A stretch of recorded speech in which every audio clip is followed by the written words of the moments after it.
করা এবং দল মূল্যায়ন করেছে। আমাদের সমপর্যায়ে অনেক প্রার্থী আছে। আমাদের দলের চেয়ারম্যান আমাদের সবাইকে একসঙ্গে কাজ করতে বলেছে। আমাদের দেশ রক্ষা করা এবং দলকে সুসংগঠিত করা, শহীদ জিয়ার আদর্শ, বেগম খালেদা জিয়ার আদর্শ এবং আমাদের বর্তমান চেয়ারম্যান তারেক রহমান সাহেব অত্যন্ত পরিশ্রম করছেন, দলকে এই জায়গায় নিয়ে এসছে।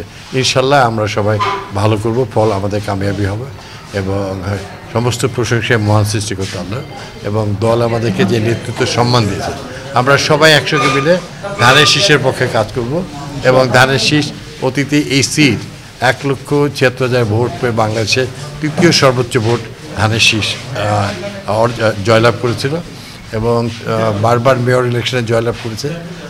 এই রাজশাহীর মানুষ হচ্ছে বিএনপির প্রতি প্রচণ্ড ভালোবাসা আছে এবং রাজশাহীর জনগণ বারবার প্রমাণ করেছে